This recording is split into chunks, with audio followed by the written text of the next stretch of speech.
Durante séculos, a principal povoação no noroeste da Península Ibérica foi Brácara Augusta. Era a capital de uma das províncias do Império Romano, a Galécia.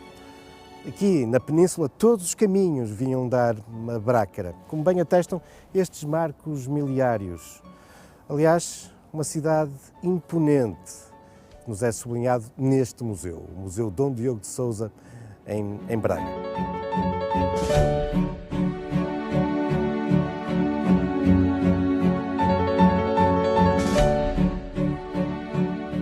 Após a queda do Império, Brácara será a capital dos suevos e depois uma das principais cidades do reino visigótico, ao mesmo tempo que se alicerçava como uma referência entre a cristandade. Afinal, e segundo a tradição, Braga teria sido uma das primeiras, se não mesmo a primeira cidade cristã da península.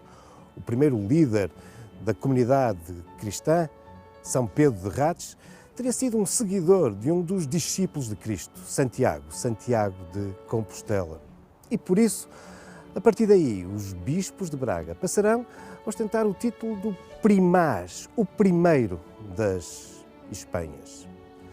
Mas esta forte ligação de Braga à história da Igreja será reforçada por outros nomes incontornáveis, como São Martinho de Dume, São Frutuoso de Montélios. Uma história que fará também com que a Sé de Braga se torne na primeira Sé de Portugal e numa das mais antigas da Península. Vale a pena, por isso, conhecer a Catedral de Braga.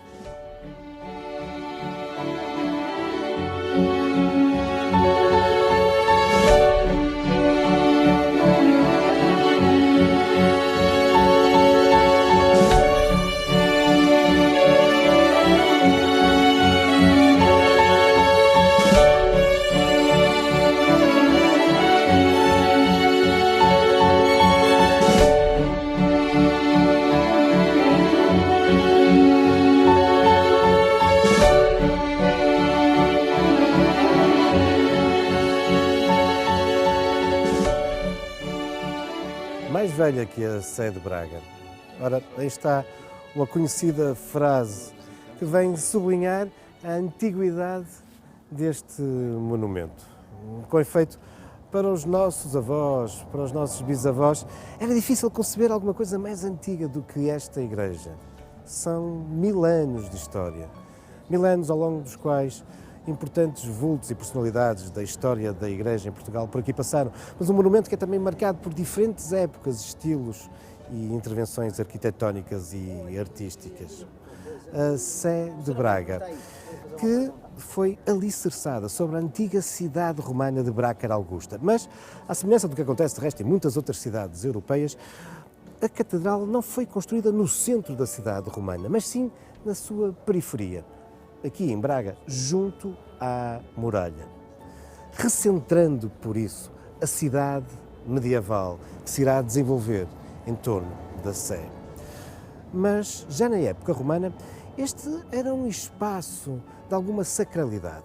Intervenções arqueológicas realizadas junto à Capela Mor demonstraram que aqui existiu, na época romana, um templo. E há, de resto, outros curiosos testemunhos nas traseiras da Catedral.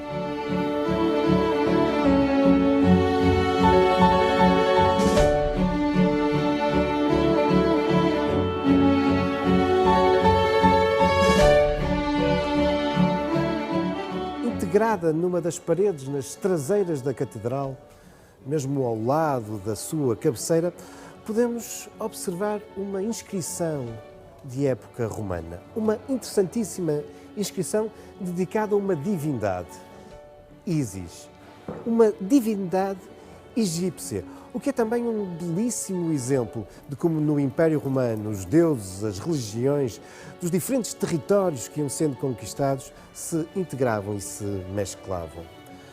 Mas esta vocação sagrada desta área significará que, antes ainda da construção na Idade Média da Catedral de Braga, já aqui existiria um templo cristão? É muito provável que sim, mas aí está uma pergunta para a qual, por enquanto, a investigação ainda nos dá uma resposta. Assim, e quanto às origens da Catedral de Braga, o que sabemos de concreto e de um modo documental é que o templo atual começou a ser construído nas últimas décadas do século XI, com o bispo Dom Pedro. Em 28 de agosto de 1089, as obras estavam já de tal forma adiantadas que a catedral foi sagrada nessa data. O projeto inicial era muito ambicioso, procurando rivalizar com Santiago de Compostela. Algumas décadas mais tarde, contudo, sofrerá alterações resultando num templo mais modesto. Mesmo assim, imponente. Desses templos, caracterizados pelo estilo românico, são ainda visíveis diversos vestígios. Alguns bem evidentes, como é o caso na fachada lateral da Porta do Sol. Um trabalho de grande qualidade dos canteiros que lavraram no granito motivos decorativos que viriam a caracterizar o românico do norte de Portugal. É, nos nossos dias, uma construção monumental. Naqueles tempos, algo de verdadeiramente surpreendente. As suas naves, e são três, os arcos, as colunas, retratam-nos bem a imponência dessa intervenção românica que se prolongou pelo menos até 1176. Aqui, na nave central, prolongando-se até à cabeceira da catedral, a extensão prolonga-se por cerca de 65 metros. E aqui, no transepto, a largura máxima ronda os 30 metros. Mas aqui, no transepto, temos também uma perspectiva privilegiada sobre a Capela-Mor, dominada pela imagem de Santa Maria de Braga, a padroeira da Diocese e da Catedral.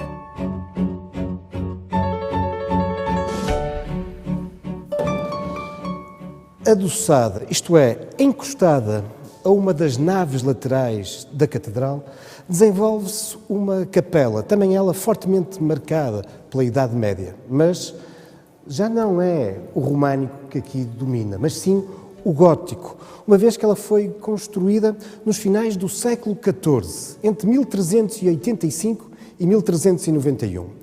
Uma capela gótica que veio substituir uma outra, mais antiga, essa sim românica, que aqui existia neste mesmo espaço e que havia sido mandada a construir nada mais, nada menos do que pelo primeiro rei de Portugal, Dom Afonso Henriques, com o objetivo de aqui abrigar os jazigos dos seus pais, os condes portucalenses, Dom Henrique e Dona Teresa.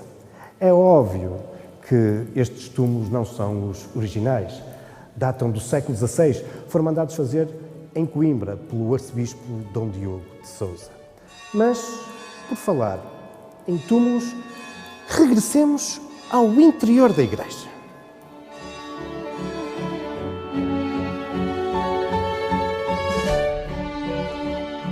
Dos finais da Idade Média, localizada sob uma das torres da catedral, do lado sul, encontramos uma das peças artísticas mais belas e surpreendentes da Sé de Braga. O túmulo do infante Afonso de Portugal, uma peça raríssima. Afonso era o filho mais velho, o herdeiro da coroa do rei Dom João I e de Dona Filipa de Lencastre. Vai, no entanto, morrer muito jovem, com 10 anos, aqui em Braga, no ano de 1400. O seu túmulo será produzido muito pouco tempo depois, na Flandres, na atual Bélgica. É uma peça em cobre dourado, sendo que o seu rosto é prateado. É, de facto, uma estrutura raríssima e a única existente em Portugal, do seu género.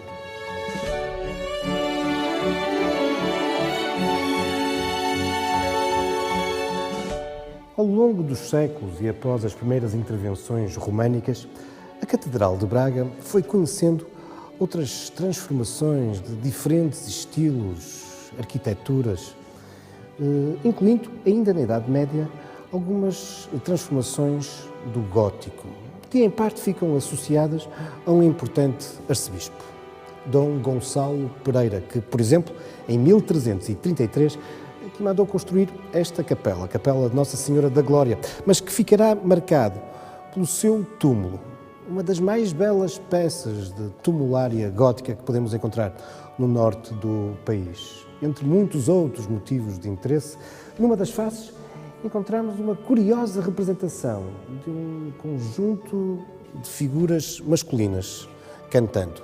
Tratar-se-á, provavelmente, de uma referência a um coro.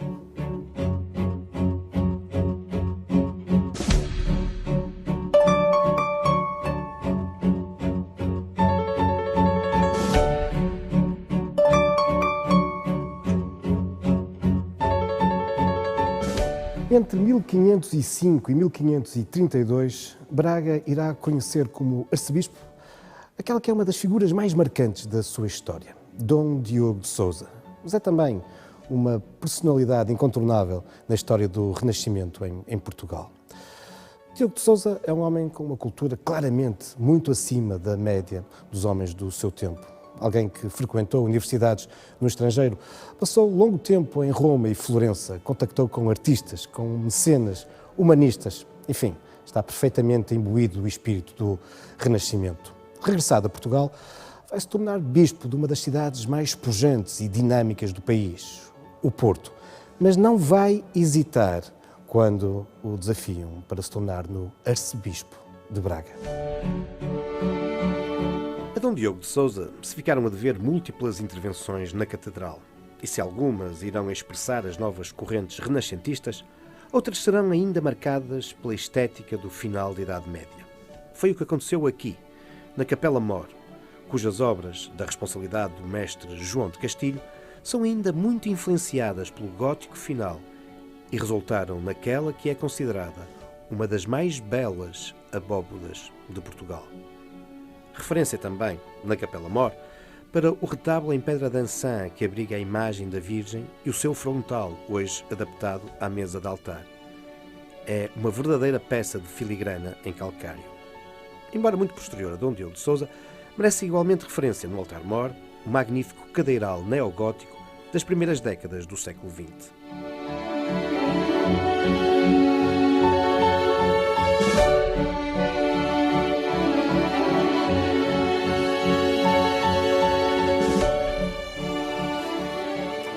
Após as intervenções renascentistas da responsabilidade de Dom Diogo de Sousa no século XVI, a Catedral de Braga irá conhecer profundas reformas no tempo do Barroco, nos finais do século XVII e ao longo do século XVIII.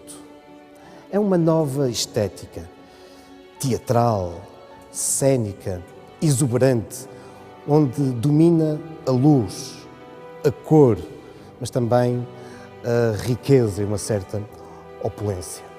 Disso mesmo é exemplo esta sacristia. Foi mandada edificar em 1698 pelo arcebispo Dom João de Sousa.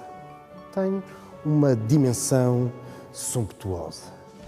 Nunca até aí fora vista uma sacristia com esta dimensão no norte de Portugal. E para muitos investigadores, este espaço marca a introdução no norte do nosso país do Barroco. Mas há outras intervenções verdadeiramente surpreendentes, barrocas, no interior da Catedral de Braga.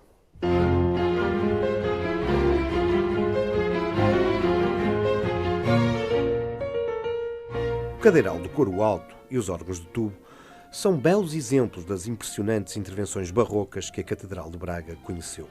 O cadeiral, encomendado em 1737 e esculpido em pau preto, é considerado como um dos mais belos produzidos durante o período joanino, isto é, durante o reinado de Dom João V, provavelmente um momento de apogeu do Barroco em Portugal.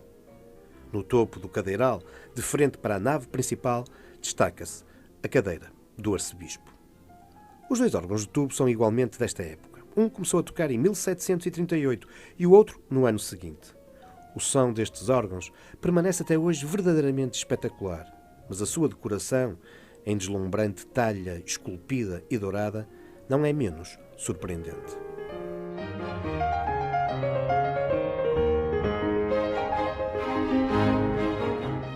Outra das grandes intervenções barrocas existentes na Catedral de Braga é este belíssimo altar produzido no século XVIII, talha dourada.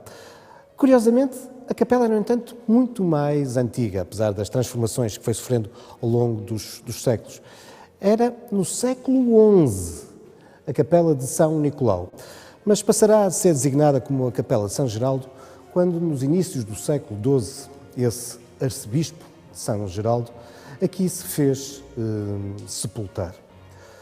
São Geraldo, que está associado a uma curiosa lenda que faz com que todos os anos, no dia 5 de dezembro, esta capela e este altar fiquem decorados com fruta, de preferência fruta fora da época.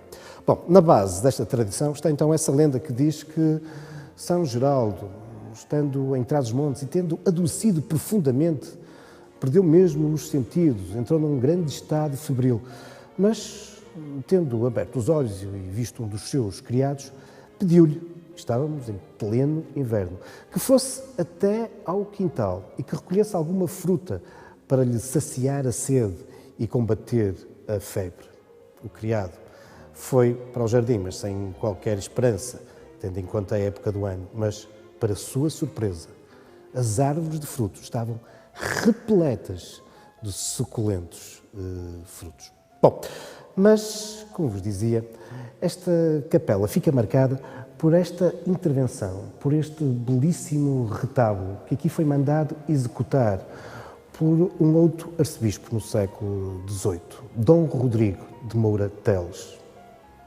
Aqui ele irá colocar em destaque a sepultura de São Geraldo e, aos pés do retábulo, a sua própria sepultura, a sepultura do arcebispo Dom Rodrigo de Moura Teles, que foi, de resto, responsável por um conjunto de outras importantes intervenções barrocas na Sé de Braga.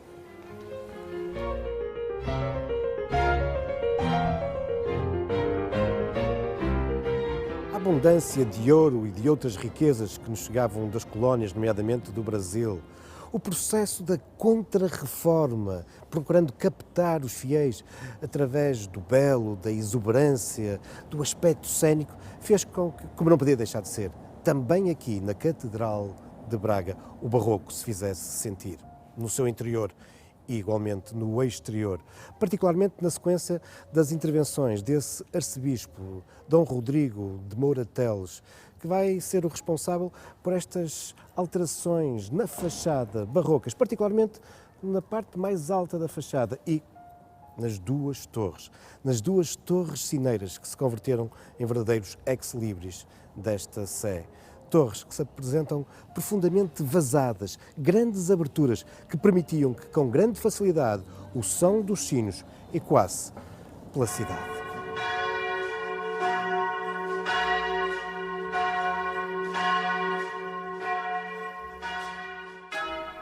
Além da catedral, o arcebispo Dom Rodrigo de Moura Teles foi também responsável por um grande conjunto de obras que doou à cidade e à região. No Museu da Catedral, um quadro recorda 24 dessas obras, incluindo o Hospital de Barcelos e o emblemático Escadório do Bom Jesus. Neste museu estão igualmente expostos os sapatos litúrgicos deste arcebispo. Um pé pequeno e uns enormes tacões converteram estas peças em ex-libris deste espaço museológico e vêm alimentando lendas sobre a verdadeira altura de Dom Rodrigo. O Tesouro Museu da Sé de Braga tem muitos outros motivos de interesse.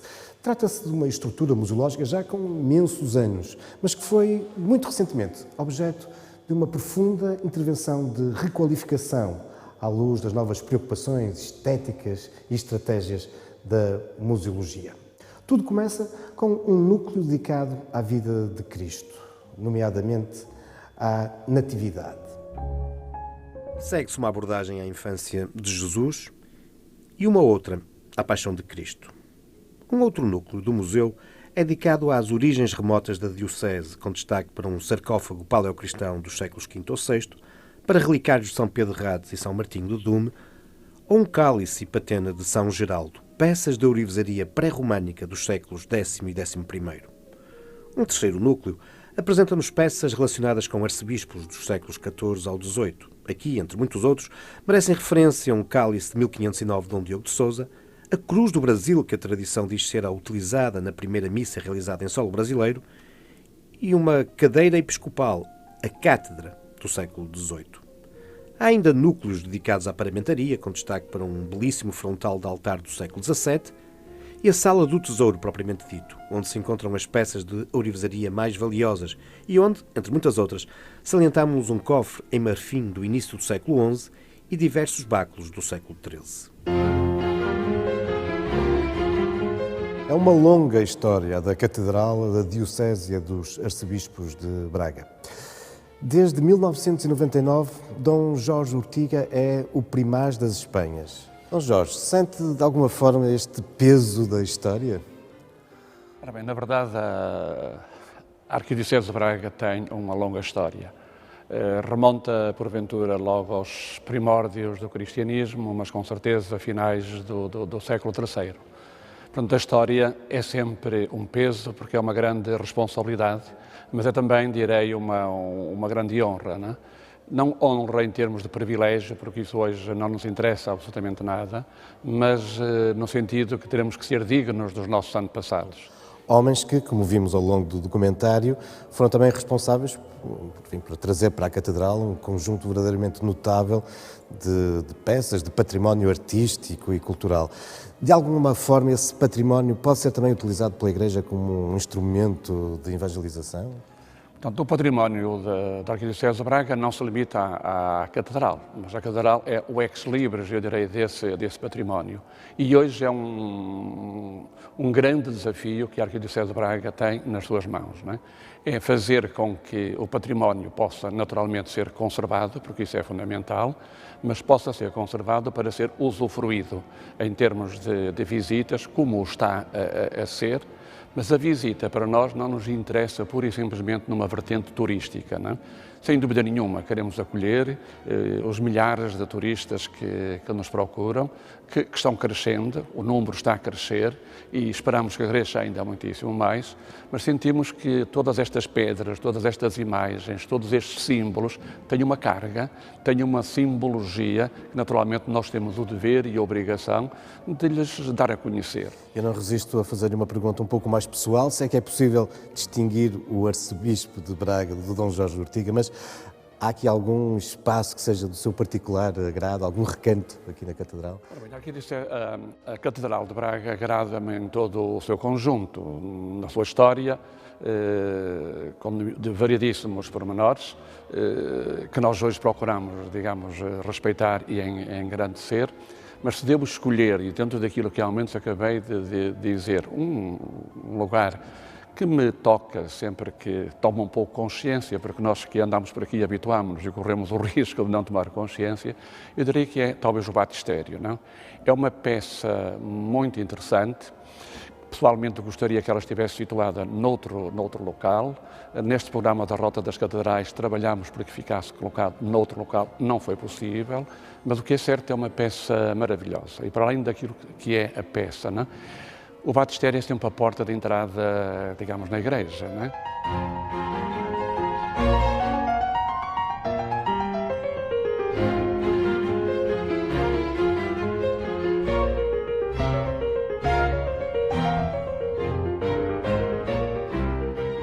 Encontramos-nos agora no claustro da Catedral de Braga, mesmo junto ao Centro de Acolhimento ao Visitante, um equipamento que surgiu no âmbito do programa Rota das Catedrais. Um programa que também, mais recentemente, foi responsável por um conjunto de intervenções de restauro, de que são exemplo o Retábulo das Almas ou o notável conjunto de pinturas murais existentes no exterior da Capela São Geraldo.